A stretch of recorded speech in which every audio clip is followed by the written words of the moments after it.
Welcome back to StitchPhiles. I am your co-host, Brandon. I'm Sarah. I am your co-host, Bob. Your teeth almost come out. Did your teeth almost come out? Almost. My polygrip. My polygrip's losing its grip. Yeah. I'm losing my grip on reality. Polygrip's losing its grip. All right, so today's topic, we're doing common errors people have in embroidery. It's like common fixes. I didn't. I had to look at it. It's troubleshooting. Yeah, there you go. Machine. There's something that it's going to happen if you embroider long enough. You will have little problems, just in everyday embroidery, and we're going to show you some quick fixes on how to take care of them. Yeah. So that's today's topic. Let's go over. Let's do the shows. What shows are upcoming at the top? That way we don't forget to do that. We've got Charlotte first, and then Fort Worth. Yeah, very end of September and October. 2 months. That shows 2 months. Yeah, it's 2 months long. It's 2 months. Yeah. Because it's the last weekend in September and the first one in October. In October. Yeah. Yeah, it is. So it's 2 months. It's 2 days, actually. It goes on for 2 months. Actually, more like 2 days. But It goes from 1 month into another month. Yeah, that's how things work. And I just got back from a show. Oh yeah, talk about that real quick. What was it? It was in Canada's greatest embroidery. Toronto, Ontario. It was an excellent show. 2-day show. It's similar to our Impressions show. So they hadn't had a show in Canada in almost 2 years, I think. Well, no, I take that back. The sports show in Niagara Falls, Ontario. I've been to that a couple times since COVID. what was this show called? I don't remember. Oh, okay.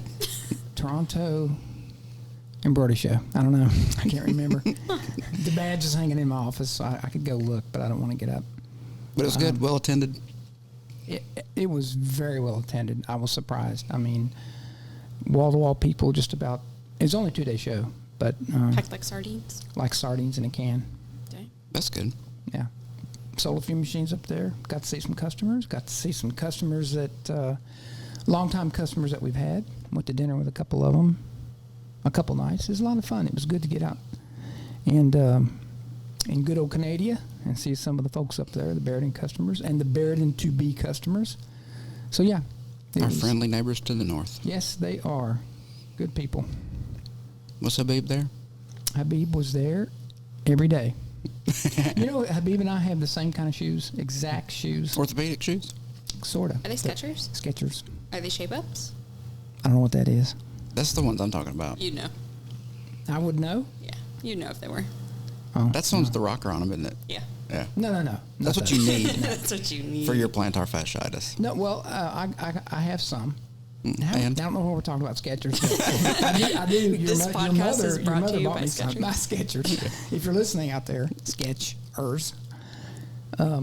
Yes, they do help. And I wore them at the trade show, and they helped tremendously. Mm-hmm. Have you done any of those recommended things? I have not done the first one. Then I would like my lacrosse ball back, please. No, I will give you your lacrosse ball back if I can find it. It's got to be in your office. Or did you take it home? I'll take it home to do the exercises that I haven't done. Yeah. He's been Sorry. suffering with a bout of plantar fasciitis for months now. And It's really hurt. It's in my arch of my foot, and it is so pain. It wakes me up at night, and I have big tears in my eyes. that's sad. It's very sad. I don't wish this on anyone. Yeah, it's rough. I've had it, but I got over it.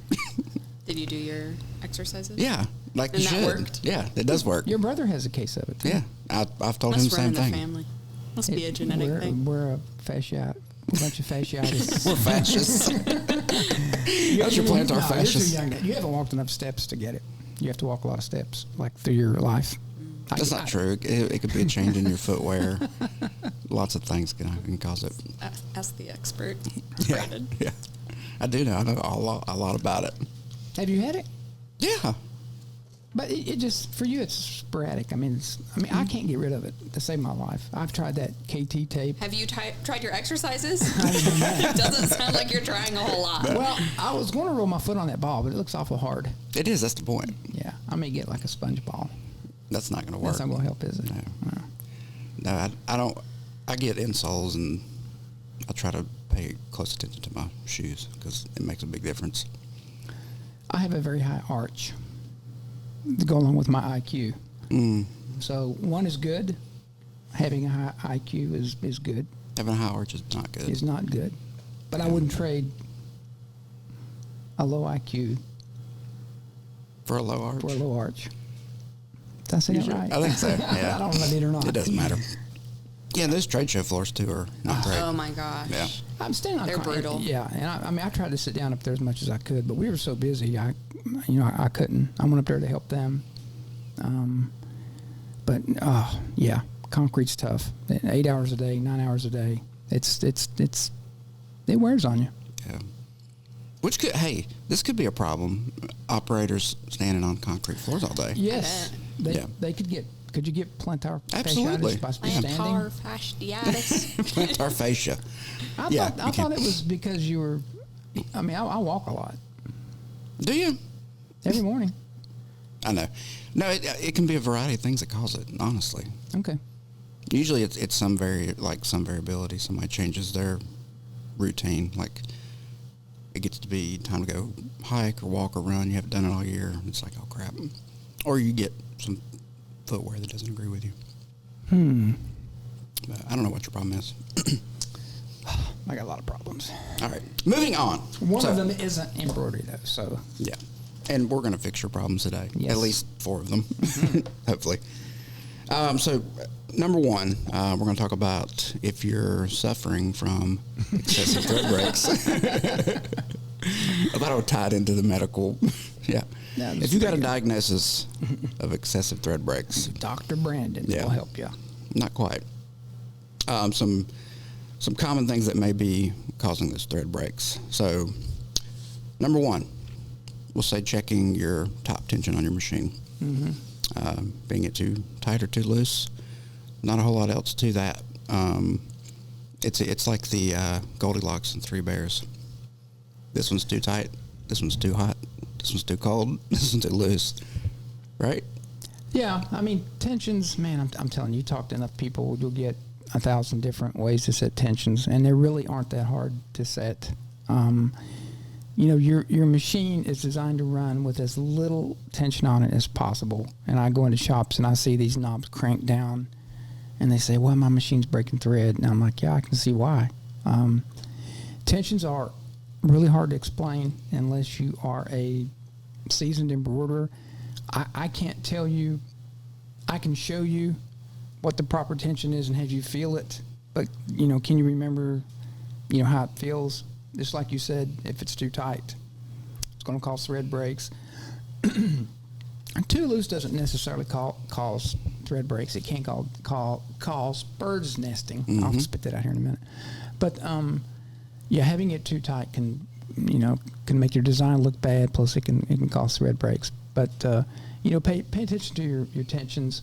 Another thing too that a lot of folks don't do, but the discs on your tensioners get dirty. It's not a bad idea to take some... Or get stuff caught behind them, too. Yeah. That happens. Take some denatured alcohol and a cotton swab and maybe clean them out and get the lint and the gunk in there because if it's dirty, it's not going to, apply the tension.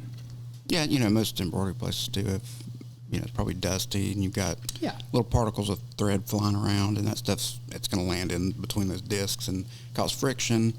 So it's something, probably some maintenance that you should be doing on that pretty regularly that maybe you're overlooking. And if your machine's old too, the springs wear out on your tensioners. And, we sell replacement springs for tensioners. I'm pointing at that machine up there. But, they can get to where, they lose tension after time. But, I always tell folks, and I've said this a million times, it doesn't matter what brand of thread that you use. We sell Madeira. There's other good threads out there, but get a good brand of thread and kind of stick with it because your machine does get used to running that thread. Whether it be polyester or rayon. That's my theory. And people that run rayon run different tensions than polyester because you just have to. That's the differences in the way the threads are made and what they're made out of. But tensions are key. For the running of your embroidery machine, the way your designs look, and to have fewer problems. Did you want to talk about bobbin tension here, or is that somewhere else? I didn't exactly. Yeah, we can talk about bobbin tension. I mean, bobbin tension is you got two pieces of you got a top thread and a bottom thread, and they're both like fighting each other, for superiority. Yeah, did you like that? That's pretty good. Which one's the superior one? Well, they're supposed to work together. Harmony. In harmony.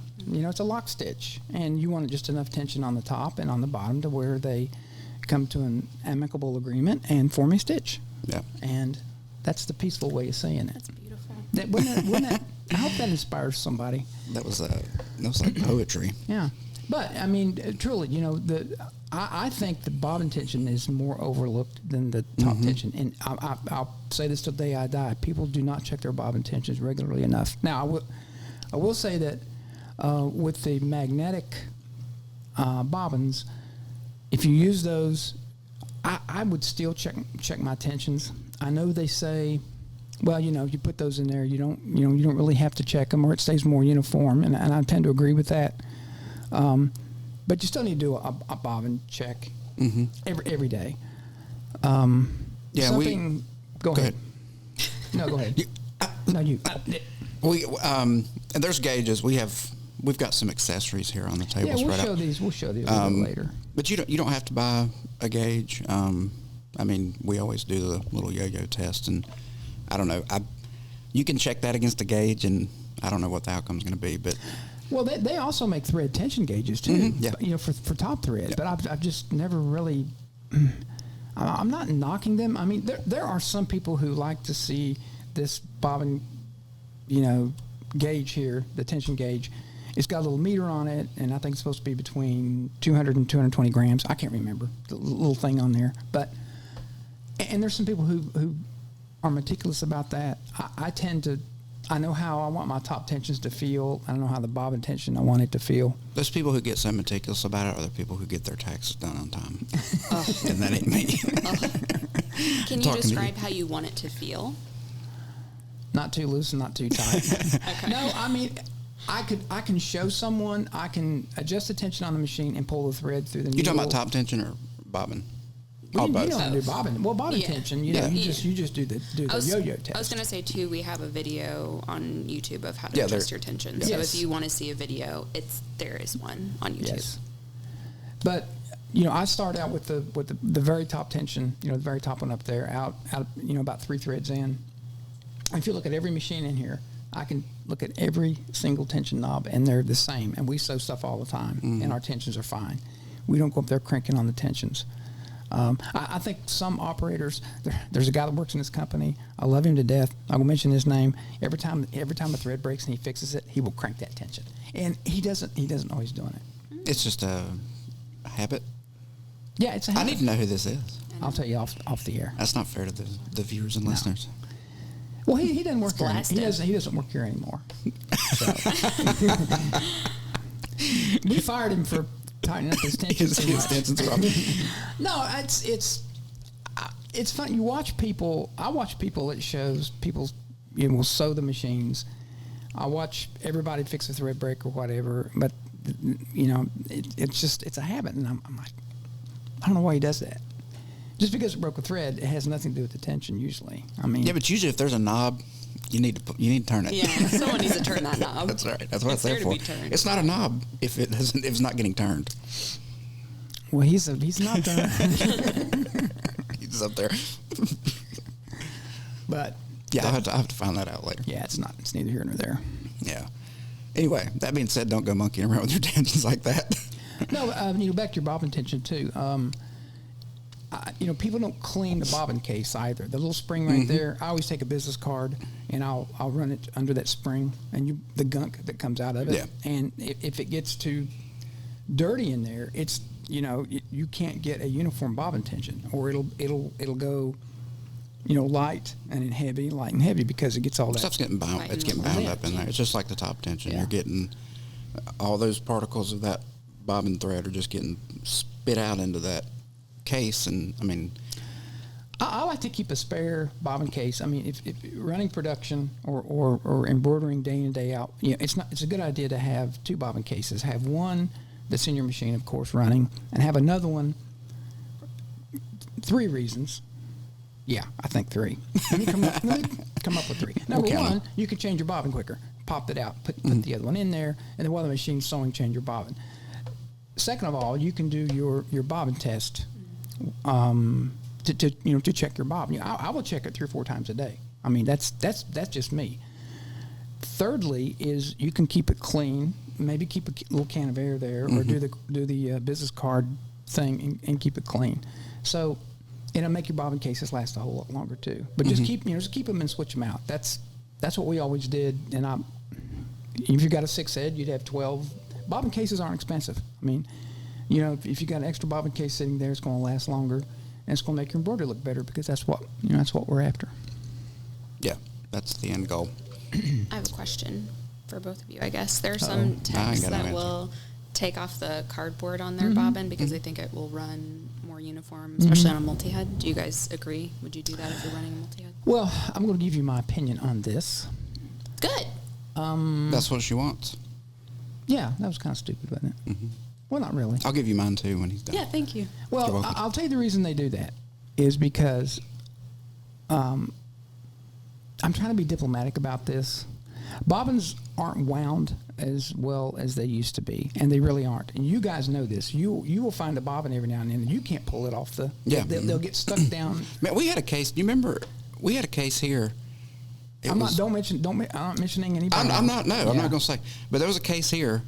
There wasn't a single one that I could even get started. I was like, what is the deal? Yeah. It's like just a quality control issue. And it falls down between the core, the spool, and the side of the... So they tear that off so it comes off of there. Yeah.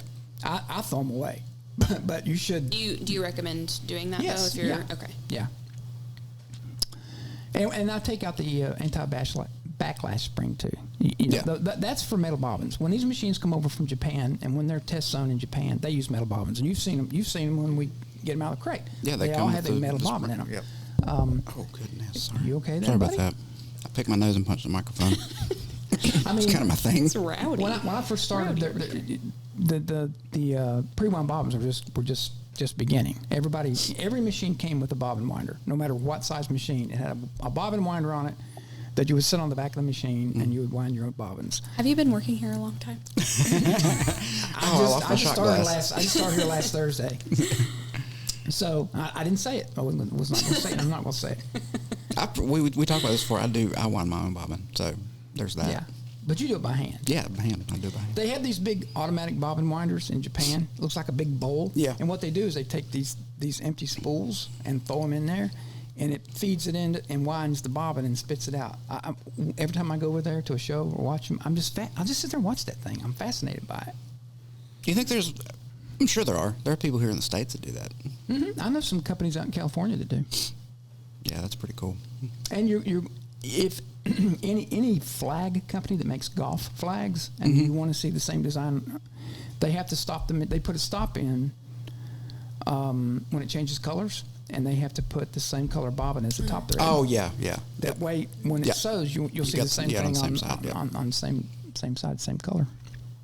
We have a couple. We have a few people who sew flags, but especially golf flags where you see the same design on both sides. So a little tip there. Yeah, if you want to make golf flags. Or if you want to look the same on both sides. Alrighty, next on thread breaks, checking the thread path. Pretty simple, but even, your thread can get caught up under the spool. I mean, it happens That all happens the at time. trade shows a lot. It's like, when the crap. machines have been shipped and... Jostled. Yeah.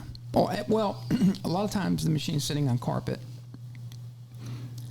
and it'll vibrate a little bit more, and then especially on the single heads, not on the multi heads as much, but and it'll cause the thread to fall off the spool, get wrapped under the cone, and it'll jerk it up against the top of the thread rack, and it'll break the thread. Sometimes it'll break a needle when it does that too. Yeah. But just as simple as just taking your thread at the bottom and just pulling it through, making sure everything's coming through like it should. It's simple, but I mean, can't tell you how many times I mean hear something, so it's like, oh yeah, that's not even. Well, on the previous, what do you call it? I'm drawing a blank. On the previous episode on the previous thread tension system, every now and then they would jump off the rotary knob, not the knob, but the, what do you call it? What can I don't know. The disc. They would jump off that. Okay. Every now and then they would do that, and when they did that, they would get behind the bolt or the rod that holds the rotary part, and it would wrap itself around there, and you look at the machine, you can't see, well, what's wrong with it? You can't pull it, and you have to go up there. Yeah, the new ones don't. I've never seen the new ones do it, the new tension assemblies, but the old ones would do it from time to time, and I don't know how it would jump off there, but it would. Sometimes if you don't wrap it around on the small what I just call it? Disc? The small disc. The one at the top. Where I know You're having such a hard time. We should do these in the morning. When it gets 2 o'clock, I'm done. On one on the top, I always wrap that. We used to would only wrap it once or half a time. Is that right? Now I do a little extra wrap around it, so that was notorious for jumping off there. You're talking about on the top. On the top. Yeah. Now the newer ones I think have a deeper groove in it where it doesn't do that. A lot of times, and the fine adjustment, a lot of times people wouldn't do the 1.5. You have to wrap that 1.5 because if you don't, it will come off. Yeah. But like I said, the newer ones are. I haven't seen that happen yet. And the little guides too are much nicer than the old ones. But it would jump off, and you would not notice it. You would think it would be in the little disc, and it wasn't in there. And yeah, that would cause issues. Yeah, and that's just something pretty simple. Just, like I said, take the end of your thread and pull it through, make sure everything's moving through. Yeah, You're not feeling something grab, anything out of the ordinary. Check your thread path. I mean, that's the first thing to do is just go follow it from the top or follow it from the cone through the tube all the way down and make sure it's following the correct path. I've had a brain fart and taking it through the take-up lever opposite. Oh, yeah. I've done that before. And I'm like, well, I want this thing sewed. And I'm looking at it. I'm like, man, what an idiot. I've been here a long time, and I've done a lot of these threadings. That's how you learn by making your mistakes. Yeah. As long as it doesn't. I still make them. But a lot of times if you don't, you check your thread path to make sure. And a lot of times it's the simple things that it's like, man, I know better than that. Yeah. Having a needle in backwards. Man, I was so pissed off. Was that yesterday? Yesterday. Holy God. God. Struggle. What? Day before yesterday. Oh, yeah, I do. Yeah. Oh, you guys saw that cat design, right? I didn't. She sewed it, but... What happened? I mean, why would you mess It just with a needle? randomly broke a needle. Yeah. Oh. And I cannot see. I feel the scarf. I get it in there. And I turned it just a little bit. And trying to get it through the eye of the needle. And I cannot see that. And it was turned completely the wrong way. And I was like, I'm taking this thing out. It took me like 10 minutes. I'm just fat fingers, can't see. It was a nightmare. Yeah, I can put it in my. That's right. I can put it in my finger where I want it, and I'm thinking, well, but put it in there. But that doesn't matter. That's what I'm saying. Because it's so small, the slightest movement will twist that needle around. It had turned, which I wanted it angled a little bit, but it was turned almost completely sideways. I was like, why can't? I was like, I can see. Maybe I can't see. We got something. We do. We'll yeah. talk about that. We'll alleviate that. We've talked about before. Yeah, but we're going to mention it again. Yeah, we will. In case somebody hasn't listened. I can imagine nobody not listening, but... I couldn't imagine. This is quality entertainment. All right, on to hook timing. Hook timing can definitely cause thread breaks. There's no doubt about that. And, we've got... there are videos on... Hook timing is basic on any embroidery machine. Your hook is what... the little pointed part of the hook that rotates and it pulls the bobbin around and it makes a loop and the top stitch goes through, pulls it up, makes a lock stitch. If it is too close to the scarf of that needle, and it will nick that thread. Mm-hmm. We're talking thousands and thousands of a millimeter. What's smaller than a millimeter? A micrometer. Is that real? I don't know. That sounds right. Micro, I believe him. Micro's small. I know that. There's something smaller though, right? Nano? Nanometer? Could be nano. That sounds Is it? good. Yeah. Nano? Like a banana? Nanometer. Nano. Oh, a nanometer. Nanner. Nanometer. So yeah, hook timing. If it has to be precise. If it's too far away, it's not going to sew. Not going to sew right, and it's not going to cause a thread break necessarily. But what it will do is make your embroidery look really ugly because it just won't form a stitch properly. So when you think about how precise these machines have to be, it's pretty amazing how well they sew and how. Yeah, and you've got a lot of variables. I mean, we've only talked about three different things. That's a lot of variables, and you've got a multitude more. So, I mean, everything has to kind of be working together to get it. Yeah, I mean, hook timing doesn't normally go bad unless you've I was going to ask, like, that's not something that you need to adjust very regularly, right? hardly at all. Okay. But if But all if it's else wrong, files, it's- you should Oh, it fails. files. Just take the throat cover off and look, and you can check it really quickly. I mean, it doesn't take just a minute to check it to make sure. Maybe if your machine's older, maybe if that shaft is got a little wear on it, or maybe when it's not common for the screws to get loose, but maybe the person who did the hook timing before didn't get it really tight, and it moved on the shaft maybe too close.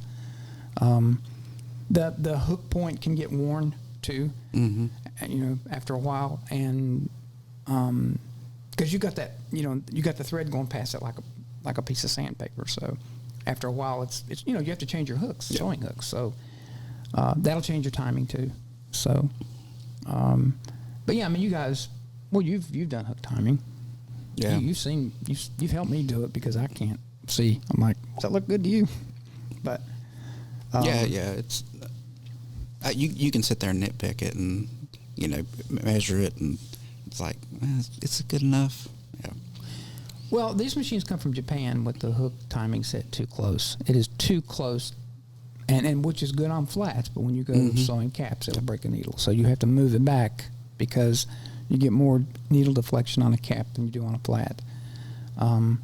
But they're test sewn a lot of hours, but they don't sew them on caps. They just sew them on flats. But so everyone that comes over, you got to adjust the hook timing. It's very rare I see one that you don't have to mess with.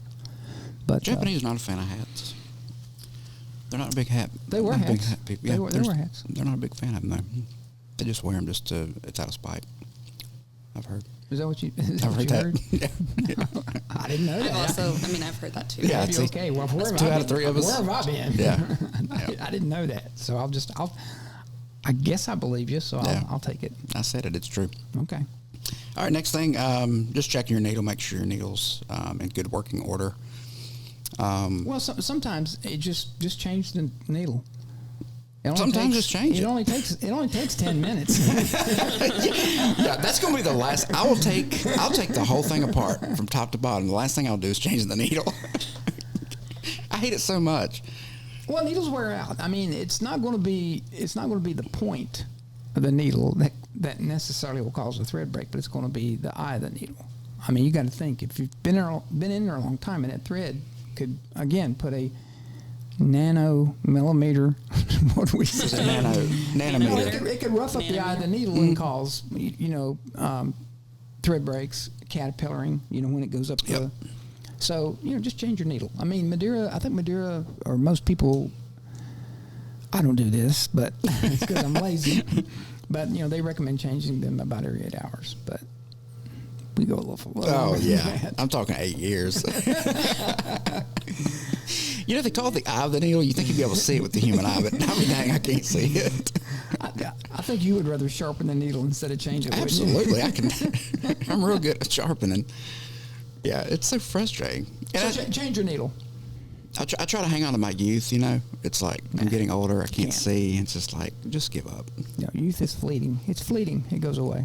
From And the it goes moment away you're quickly. born, you're dying. You're dying. Yeah. Yeah. You're getting older every breath you take. Sarah just had a panic attack. She didn't know that. Feeling very old sitting here. All right, lastly, on the thread breaks, maybe it's a problem with your design. Well, everybody likes to blame the design. Yeah, the design's not any good. There's something wrong with your design. A lot of times it is. Well, yeah. But if it's been sewing great and you start having issues, you know it's not your design. But every now and then, we had a design, a trade show design that I went in there and fixed a little bit that had just a bunch of threads, like in the corner of like where it came to a peak, and it was just putting a bunch of thread in there. It was on one of those puffy foam cap designs, and it broke in the same place every time. Earl and I were looking at it, and he said, "Man, this has got a bad place in it." It was right between the A and the N. It would break there every time, no matter what we did. So it had a bunch of stitches packed in there. So if you suspect that it's your design, go into your software, bring the design up, go to the point where you know the stitch that you know you're having problems, and you can actually go into in Wilcom you go to Control Redraw, and go to that point, blow it up or enlarge it to that point, and just see how many. You can look at every stitch point in there and see. Maybe go in there and take few of those stitches out to get it to sew better. That's one thing you can do. And again, that's not very. That doesn't happen too often, but it does. It has happened. You can have a bad design. Yeah. Alrighty, we're moving on. So number 2 is bird's nesting, which we talked about a little bit with the thread breaks. Nobody likes. That's frustrating. I love a good bird nest. Yeah. Well. Nobody likes them. Brandon does. Yeah. Your top tensions are too loose. That's pretty much every time that's what's going to cause it. If they're too loose, what it does, it packs all that thread down into the throat plate, and there's too much top thread on the bottom thread, and it's just going to make a big wad and a mess down there. It is fun to fix. And, hopefully you can catch it. I can hear when they're happening. You can hear them because it starts making a knocking noise. And it's because it's just the machine doesn't know. As long as it doesn't break, it's going to jam thread down into the hook area. You gotta. It's going to stop, but it'll break a needle. It can eat your garment. It can actually poke a hole in your garment or whatever it is that you're sewing.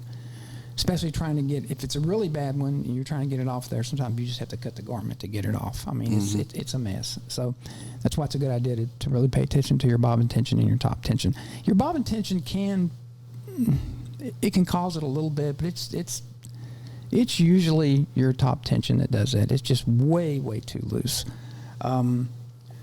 But again, a couple things, check your bobbin tension, make sure it's not, if it's too tight and the thread can't grab your bobbin, again, it's going to ram all that top thread down in there and cause an issue. So again, check your bobbin tension, check your top tension. Another thing that I've seen cause this is if you hoop your garment way too loose and it starts flagging and bouncing, that will cause bird's nesting too, because again, the thread's jumping around in there. So that's another thing. If it's too loose, that's not only could it fall out of the hoop, and then your garment's ruined, but it could also cause bird's nesting too. No bobbin. I've done it. I have done this more times than I want to admit. It's because you've been here a long time. Yeah. But, you change the bobbin, and somebody will ask you something, and you set it down, and you come back to the machine, hit the start button, and it starts jamming thread, and there's no bobbin. And it's like, well, what's wrong with this thing? What's I just the changed. deal? Well, no, I didn't change the bobbin. Here's the bobbin on the side of the machine. So, and again, thread path. Again, check your thread path. If it doesn't have tension on the thread, it's going to cause a bird's nest. But, and these things happen. They happen to all of us. Some designs will cause bird's nesting too. Again, if you're packing a lot of stitches into a small area, you can do it. If a puffy foam design isn't digitized properly, that can cause it too. But those are the fixes for it, and the things to look for. So, all right, moving on. problems with sewing caps.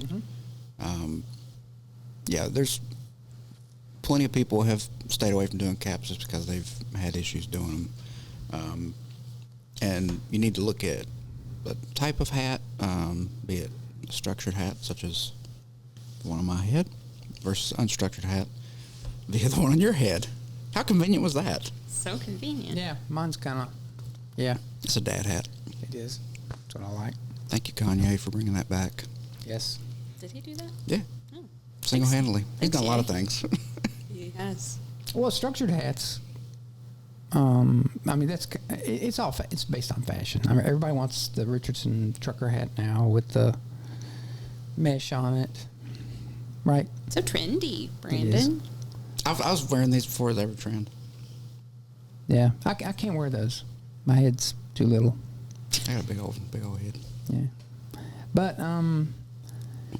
yeah, the Richardson hats. They the buckram is fused to buckram, and buckram is the material that's in the back of it. Yeah. It's a stiff woven fabric that's designed to give the hat structure. That's why they call them structured hats. Some of it's made out of concrete. Yeah, well, they glue that, and sometimes the glue may be put on uneven. You'll get hard spots in that hat that'll break a needle. But you can still sew them. You just have to slow your machine down just a little bit than what you normally would. I would go to an 80-12 needle. I also say change your needle. I know Richardson Caps, who sews who runs Barudan's, they use exclusively 80-12 needles. If you've got a cap that just you're really fighting with and it's breaking needles, you might a little trick is taking a heat gun and heating up the back of the hat. Make it a little more pliable. Yeah, get that glue to where it's more like jelly instead of and sew it that way. Then put it immediately on your head. Yeah, the Cap backing. proper needle size. Again, too, something to mention too is if your hook is too close to the scarf of the needle on a structured hat. When on a structured hat, especially when the needle goes through the hat, there's something called needle deflection, and of course you can't see with the naked eye, but that needle will move. I sure can't. No, but it will hit, instead of the needle going into the hole of the throat plate, it will hit the side of the hole and it'll break it. So a thicker or a heavier needle, a thicker needle will alleviate some of that deflection and make the needle go through the hat and straight into the hole. It won't eliminate it completely, but it helps a whole lot. Some people, if they do a lot of hats, that's all they do with the Richardson hats. They'll use the titanium needles, which cost more, but they dissipate heat better too. They don't get as hot as a. And when I say hot, it's not, you could touch it, but as it goes through that hat thousands and thousands of times, it builds up a little bit of heat. And if you think about a needle, what is a needle? It's a piece of wire, and it's constantly moving back and forth. So if you take a piece of wire and you keep bending it, at some point it's going to break. So the thicker the wire, the less it's going to bend. So that's a good analogy. That makes pretty good sense, doesn't it? I just made that up. We're in a roll. I just made that up. No, that's Somebody slow him down.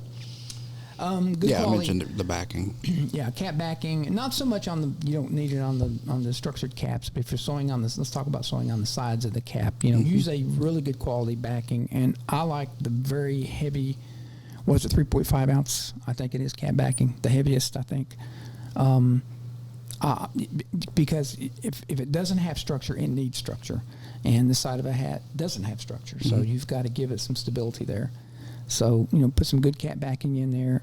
Pay very close attention to framing the cap, too. And again, it's one of those things where there are people who are really good cap framers and there are people who just really struggle with it. And I don't know why. I don't think it's that hard. But if you don't do it... I think some people are just intimidated by it, They too. are. When I don't do... If I haven't ran the machine in a while, I have to, pay close attention to when I'm framing up a cap, just because it's I don't know, there's muscle memory, even though I think that's a myth. I've said that before. Muscle memory is a myth? Yeah, I think so. Do you? I don't think your muscles have memory. I think it's just repetition. I think it's in your mind. You doing something over and over again. I don't think it's your muscle that has a memory. Right, so why call it muscle memory? Just call it memory. It's your brain that has a memory of doing that, and it sends the signal to your muscle. Even I know that. So it's not muscle memory. It's just regular memory. It's memory. Yeah, It's I memory. I say that term. I don't like that term. I've hated it ever since I heard it's it. brain to muscle memory. Yeah. It's brain to muscle memory. It's just repetition. Is all I'm saying. Like if you're doing something over and over again, you get comfortable with it. They say you never forget how to ride a bicycle. Do you think that's true? It's not true. Do you think it's true? You Never forget. You have a bicycle? Yeah, I do. You know how to ride it? Yeah. If you didn't ride it for like 2 years, you think you could hop on it and ride it? I do. Take it off in sweet jumps. But forever, like if I didn't ride a bike for 60 years, I don't know. 60 years, it's a long time. That's what they say. It's like, oh, it's like riding a bike. Yeah. Yeah. But I don't know. is it though? No? I still feel, I think so. Think I you could? You'll be 90 on your beach cruiser. I should stop riding my bike now so I can figure it out. Yeah, we're going to do an experiment here. I still ride a bike. Yeah. Oh, you can? Absolutely. And you're what, 84? No, I'm that 60 year you were talking, Mark, there. I'm a little more than 60, but yeah, and I have no, I don't even think about it. I just hop on it and go. That's the thing. Mm-hmm. It's like It's riding, like riding a a bike. bike. Okay, so why didn't you think, then what about, that's muscle memory. There's no such thing as that. That's brain to muscle memory. Yeah, it's just memory. I'm not going to go down this anymore. Yeah. The bike that I have at home, it doesn't move. It is stationary. And I never forget how to ride it. We used to ride bikes a lot. I know. Some of the worst scars on my body have come from crashing Absolutely. my bike. I have 2 separated shoulders and broken collarbones from it.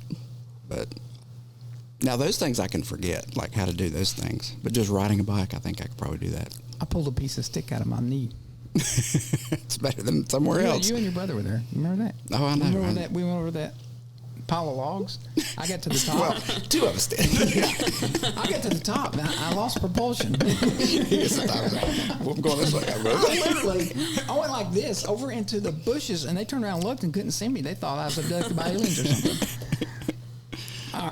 That's a tangent. Yeah. Okay. Where are we? Caps. Oh, cap backing. Good quality cap backing. I had a lady send me one of our customers send me a picture of, she was having an issue with sewing on the side of a cap.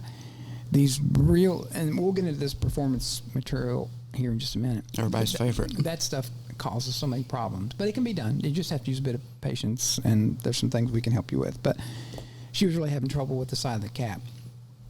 And you have to use, well, she was using cap backing, but I know what her problem was, is if you're sewing on the side of the cap, make sure your backing is long enough for the clip to catch it, because what will happen, it will slide and move, and it'll cause registration problems. And because although our cap frame is excellent, it's the best in the industry, if you're taking that fabric's almost like silk. It's so slick, it can't really grab onto it. So you have to give it some friction. So that's why at the shows we always cut our backing longer. So long. Because you know how Earl is. Yeah. I'm not using that. It's not long enough to catch the clip. But it's got to. That's smart, though. No, it does, because the cap will move. So, and when she sent me the pictures, I'm like, well, I know exactly what's happening. I could see the backing, and it wasn't getting caught by the clip. So just make sure you cut it long enough to where the clip catches it. You want to make sure. Well, yeah, that's it. That's why. I thought I had another point, but I know. Oh, yeah, loose framing too. Loose. The cap had a bunch of wrinkles in it, and she said it was moving in the hoop. And I told her why. You know, you've got to put backing in there and pull it. You can't pull it too tight either, and that's where sometimes these fitted caps with the stretchy stuff on the side, if you pull them really, really tight, well, first of all, they're going to start moving. Mm-hmm. Second of all, if you pull it tight and it doesn't move, and you sew it and you take it loose, it's going to pucker. It's distorting. So on those, I will use a couple pieces of backing to give it some extra stabilization, and I'm not pulling it as tight as I can either. And again, it's a feel thing. You got to find a happy medium there, to where you got to stretch it. Once you get it flat, stop. Don't keep tugging on it. Just get the wrinkles out, and then put it on your machine and sew it. Yeah. Yeah. You got it? I got it. I'm convinced. Okay. Yeah, you sold me. Problem sewing flats. We'll talk about let's talk about the performance apparel and this, because I think that's where you're heading. Am I right? I'm heading. I'm like You're on the performance train. 50 miles an hour, as hard as I can go on my bike. Which Pedaling as fast as I can. No training wheels, no cares. Right over that pile of logs. No logs. I'm going straight at it. The sun in my eyes, the dust behind me, and my legs are churning. Well, it was when Nancy from Madeira was on. Mm-hmm. We talked a lot about that. Mm-hmm. So go back and listen to that episode too. There's a lot of good stuff in there. Okay. Well, next question. Well, that'd be nice, wouldn't it? Yeah. But with the performance material, it's going to be a lot about your choice of backing, choice of needle, speed of your machine, maybe even choice of thread. Yeah. Yeah. So I'm going to go in depth on those. Yeah. And I got a couple other things to add too that I don't know if you mentioned this or not, but anyway, the backing to this is key. And this is what Madeira makes. Can you guys out there in podcast land see this? Anyway, this is a woven backing. It almost looks like a piece of cloth. Mm-hmm. Or paper. What is your favorite cloth? Muslin. It takes me so long to get it right. She can't get it right. I always want to say muslin. But Mucinex. Because that fabric is so stretchy and it's so thin and light, it's a lot of times you're putting more stitches into it. Well, you're putting more stitches into it than you can handle. Would you like to touch it? Yeah. You want to see the muslin? But that's what you use on these performance fabric shirts. Another little trick too, if you're still having problems with this, when you're hooping, put this against your shirt and then maybe put a piece of tearaway backing behind that, and you can tear out the tearaway, and then you can cut this out. So if it's really, really thin and a lot of stretch to it, that's going to help it. Another thing too is people have a tendency to stretch that material too much. It's the same thing as a hat too. When you go to let that loose and it puckers. I love magnetic hoops, and I think everybody does. Personally, I would not use them on the performance fabric because you can't. They have one tightness, tension. Tightness, yeah, and I know what you're going for. All out. So that's where I would use the traditional round blue hoops, where you can adjust the tension on your ring as lightly as possible without it falling out, but not stretching the heck out of it, because you have no control over that that mighty hoop, because it's either going. It's mighty. It's going to go. It is mighty. And what does it do when it smacks on there? It pulls all that material down in there and stretches it. And again, if you've got a way to do that, I don't know, but everybody that I've seen use the mighty hoops, and again, I'm a huge proponent of them. I think they're great. Yeah. But I wouldn't use those on those performance fabric left chest shirts. Yeah, I think the backing's huge. Yeah, that's a big key. Yeah, we sewed one here for one of my customers down in Georgia. It turned out really good. Yeah, yeah, and he was like, "What did you do?" And I was like, Yeah. "It's literally this backing." Yeah, and we used a regular blue hoop mhm. too, because I was telling Brandon, I said, yeah, we're not going to use a mighty hoop on this because it just overstretches the fabric. But if you look at this too, and this is cutaway, this stays on there, and even over repeated machine washings, this is not going to distort or shrink. That stays longer than your shirt will stay. Yes, when they dig up your shirt, If you're buried in your Nike Dry Fit and polo shirt, As you should be. as you should be, as I will be. yeah. Hey, I've got one of those things on now. That's why you look like an athletic director. Thank That's you. right, Like a PE. Drop and give me 20. Coach Bobbin. Anyway, that's the performance fabrics used. This is called easy Performance. Oh man, I don't remember. I can't remember what it's called. But when I first got this, I had Madeira send me some because we had one of our really huge customers that was having problems, and they asked me, and I remember somebody mentioning this backing, and I called Chrissy, I think, at the time at Madeira, and I said, hey, can you send me some of this stuff so I can do some testing? And she did, and I love it. I just love it. I'm going to carry this. Is that your personal? That's your personal That's piece my of personal backing? piece of backing. It's called Easy Performance. I think that's what it's called. Yeah. And I'll take your word for it. It comes in rolls. It comes in 6x6. I think 8x8. But they have so many different things. I can't keep up with any names. Yeah. The only one I can remember. Easy Badge Film. Yep. Because we've said it so many times. Yeah, somebody asked me that in Toronto. Hey, can you sew patches? I'm like, man, we sew patches like a champ. He said, how do you do it? And I said, you got to get this plastic stuff. I could not remember what that. And I said, go on there's a website, and it's called, and I finally figured out it was called Easy Badge. But there are so many specialty things that you can use to do stuff. I mean, you know, unfortunately, you got to spend a little bit more for stuff like this to get good quality. Well, but you think about that's where we are now. Yeah, but those performance garments are not cheap. No, they're not. So spend the money on the backing or ruin a shirt that probably cost you $25, $30 a piece. You know what I mean? If you were to get the Nike brand, you're probably looking at $50. Yeah. You know, wholesale. You know, maybe 40 or 50, maybe. It's worth it. Yeah. But yeah, try this stuff if you're having problems with those performance shirts, and I think you'll be thanking us. All right, we'll move on to some products. Anything else we want to cover in the? I was going to ask you if we have an eye test that we could put in the description of this video if people want it. Oh, you mean the StitchPhile? Yeah. I have one. Okay. I have one for a 9-needle machine and a 15-needle machine. So if somebody wants to just have them, is it not on the? No, it's not. I don't think so. I think technicians just bring it with them. Yeah, but I have a copy. If somebody, I don't know why I thought it was on that USB. Oh, you mean the one that comes with the machine? Mm-mm. Okay, I thought it was. I don't know why I thought that. Now you're thinking that it might be. Yeah. I don't think it is. I thought technicians just brought it with them when they... Because I had a 15-needle eye test, but somebody wanted a 9-needle eye test. And, I could have sent them the 15, but if you put the 9-needle in there and you push the button, it does 9. And 9-needle was for the older XLs. We used to make that in a 9-needle a few years ago.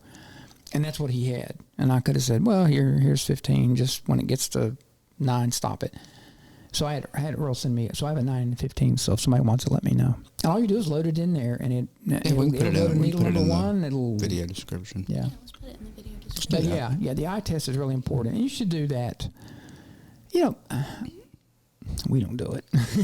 You should do it, but we don't do it. No, I mean, we do it at shows. I mean, we do. We always do it at shows. And what the eye test is, it sews, and we call it an eye test because it's a column stitches or satin stitches about 4 inches long, and it goes to every needle. And you should have ideally about a third and a third and a third, 2/3 top stitching on either side of the bobbin. Of course, your bobbin's going to be in the center. And you want to have a third, with your bobbin being in the center. And don't get.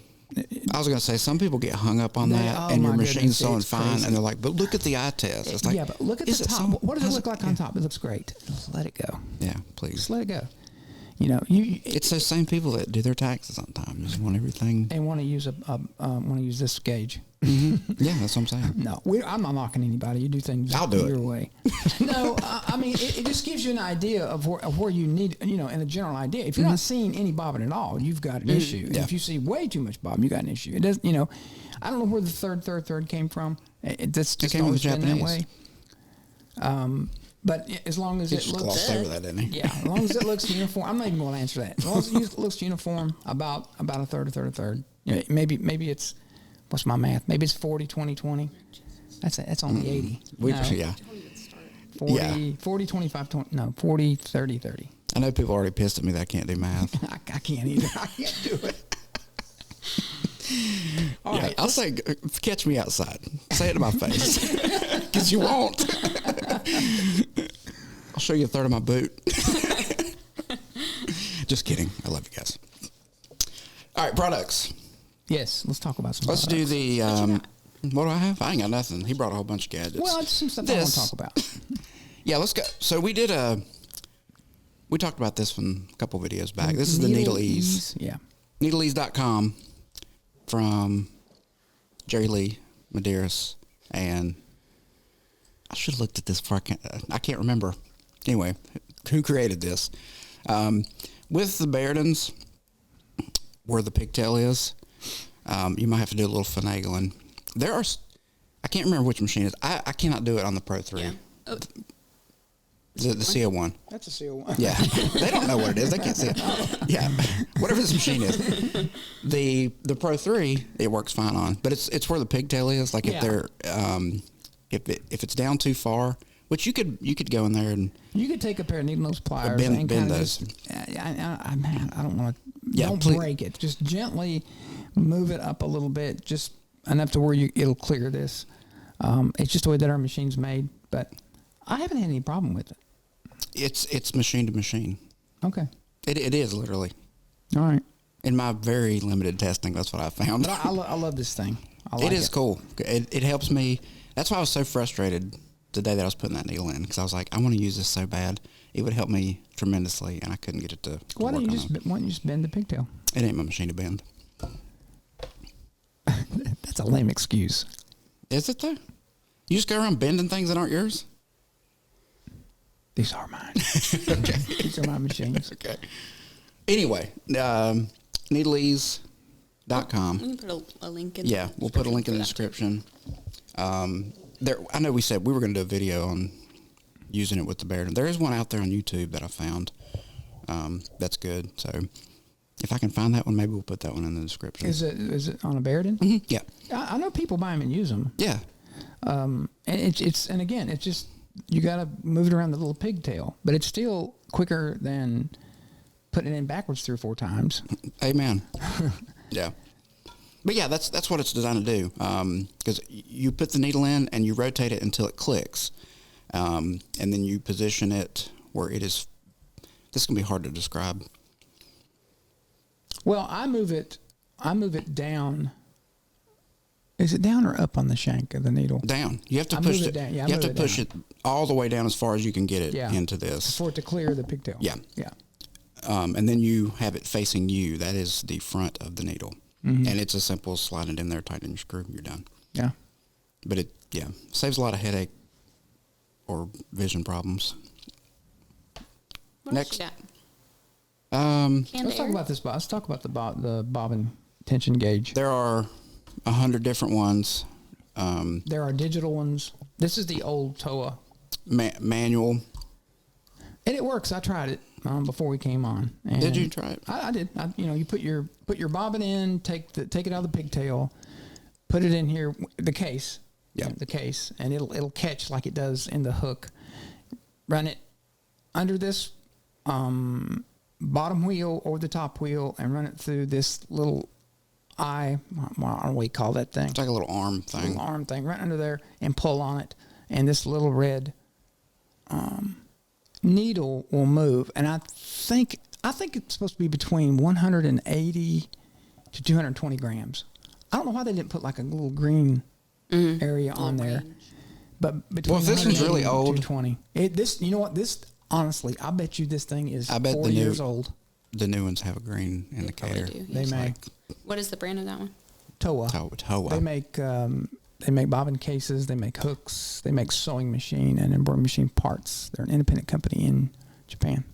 But I like doing it my way. Your way, the way we do it. But if you do want to use one of these, and some people do use them. Mm-hmm. And you could probably probably. Not no probably. Probably. I was going to say, if you wanted to test this against your method, that's what I was saying. We might do a video. We might do a video on this. We might ought to do a video. As soon as Sarah wakes up. walks up. All right. That's what I was saying. Like if you checking this versus the yo-yo, like I wonder how we'll do precise. That. That's a challenge. It'd be cool a challenge. Yeah. I guess that one's 40 years old. I guess, and it probably hadn't been used. Look at it; it looks brand new. Well, I think we did. Did we? I feel like we did on that table over there one time with the bobbin, and we got it like we were like right in the range it should have been, just doing it manually. I remember doing that. Yeah. So anyway, anywho, for folks that are anal and want to use one, They make them. And they make a digital one too. This, I don't even know if you can get. You may not be able to get these manual ones anymore. I have no idea. That one needs to be in a museum. Yeah. Well, I'm keeping it. It's mine. I've had it for years, and I had to refresh my memory how to use it. Yeah. Anyway. Pretty simple. Well, a little tip. Yeah. You blew the straw. He blew the straw off of it. Where'd that go? I don't know. Yeah. Canned air. Keep one around your machine to blow out the I thought it hit you. Hook. It almost did. Did you see it? It was just like a flash before my eyes. I saw it out of the corner of my eye. Well, it's supposed to have a straw on it. It normally does. Straw's over. I see it. It's under the table. Okay. Anyway, you should keep, and you don't want to take this and just blast it into the hook. Or at anyone's face. Yeah. And maybe take the straw off. I was showing you guys what you shouldn't do. Yeah. But it's a good idea to take your throat plate off and occasionally just clean all the dust and the gook out of it. Now, on the new machines with the Mark 8 trimmers, you do have to clean these trimmers. So, and there's a button you push on the automat that will open the trimmers, and you just take this and gently blow it out. It's very simple. It only takes like a minute to keep that clean. But you should clean the hook assembly gently with the air. Like I said, don't sit there and blast it with air. Just blow all the fuzzy stuff out of it before you oil the hook. Which brings us to our next. Yeah, we got two different.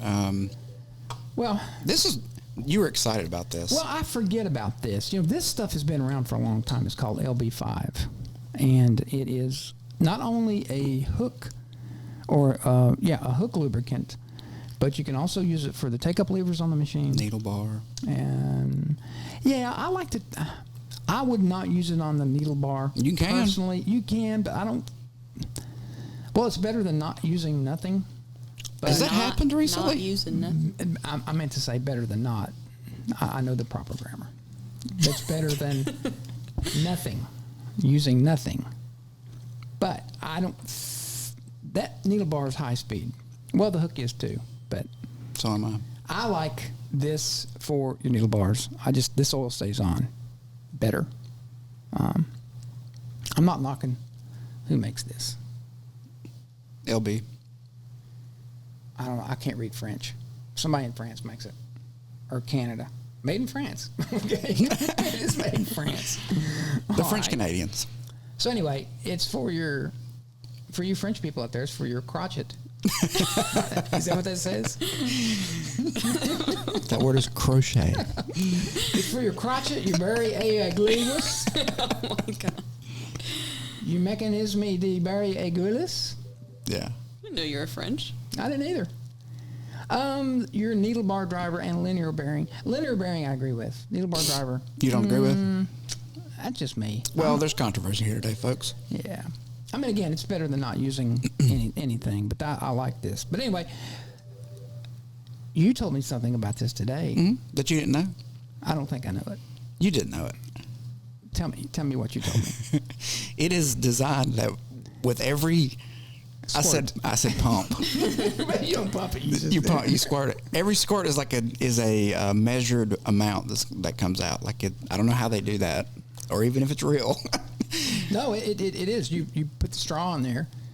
If we had a straw, we could demonstrate. Well, there's one that I shot into the wall over there. But you just hit it one time, and it puts the right amount of lubricant into your hook assembly. And you looked at like you didn't believe that at all when I said it. Well, I was a little unsure. Okay. Should I squirt it? No. In your coffee cup? Oh my gosh. What? No. I think it's out. That was a tiny. I hear something. You're gonna shoot it straight in your ear. Me. Oh, it does. Yeah, you hear it? I hear it, but I don't see it. I feel like I should see it. Yeah, maybe don't. There we go. That had to get fine. But it's also great for greasing up your podcast gear. I hope it works on my phone. The nice thing about it is it smells. It smells French. It smells like a croissant, like a French bakery. Like a French breakfast. You smell that bread? Honey, that's not bread. That's my LB5. Get some of this. Get some LB5. It's good. I might use that for deodorant.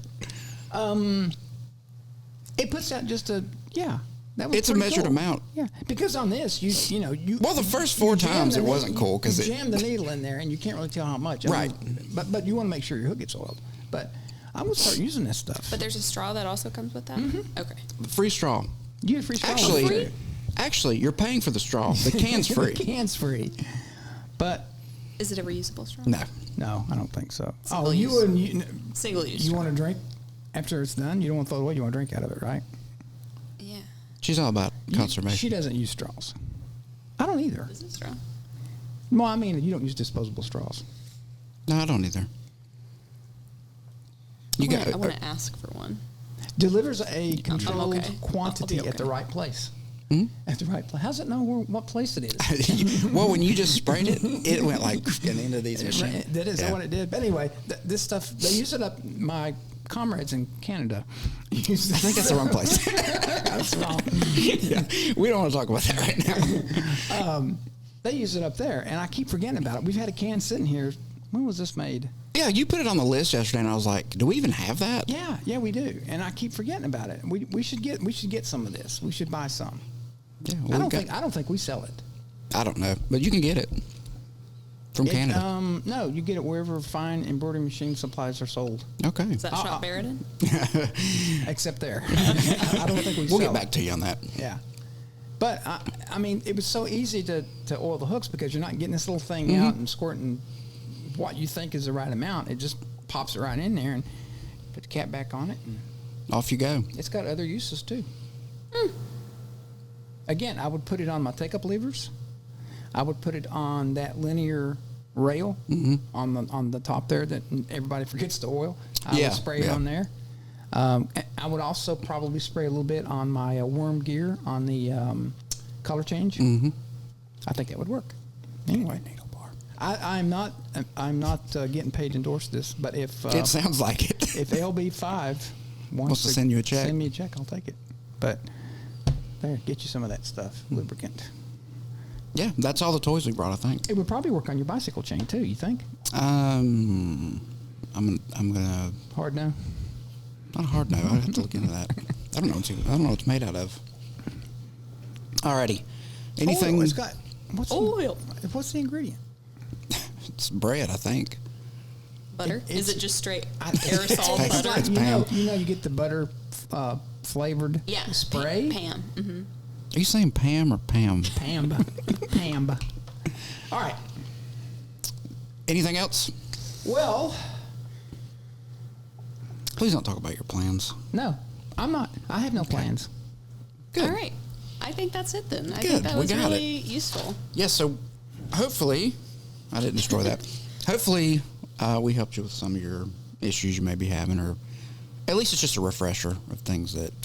A lot of times it's the simplest things are things that you usually overlook. is, You, yep. you know, like following your thread path. You know, I've gotten frustrated with these machines before, and it was right in front of me, and I didn't even look at it. And usually it's my fault. I didn't thread it right, or had the needle in backwards, or or something like that. But you know, you keep your machines clean, you oil them with LB5.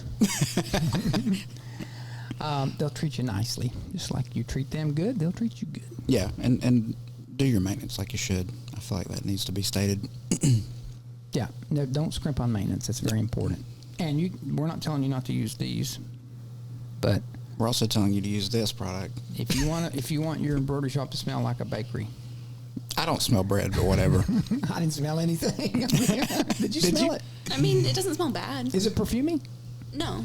But it doesn't smell gross. It don't looks- smell like like you went into an AutoZone or Yeah. something. It doesn't Yeah. smell oily. Yeah. Okay. Well, hey, that's Or one like of the benefits. gasoline or You something. just shot it right into your breasticles. I think that's where we leave that one. I guess so. Anyway, like, comment, subscribe. Thank you guys for. Yeah, we appreciate all the kind comments, and yeah, We went an hour and 8 minutes. I would say, man, it just flies by. We talked 10 minutes about embroidery stuff, and then No, this is good. You we're talking about bicycles. stayed pretty much on track. Yeah, I feel like you're doing better. Am I? I'm proud of you. You think is the medication working? It is working. Wow, that's Yeah. good. All right, we'll see you guys on the next one. Any topics, guests, things like that, you can always email us at barudanstitchfiles@gmail.com. I got it right. Yes. And if you want the eye test, Yeah, we'll put We'll put it in the description. oh, okay. Yeah. We said that. I didn't hear it. Okay. New I was in my episodes will little be world. out whenever they come out. Because we have, you got some places to be. We'll see you guys on the next one. Thanks for as listening, always. watching, putting up with us. LB50.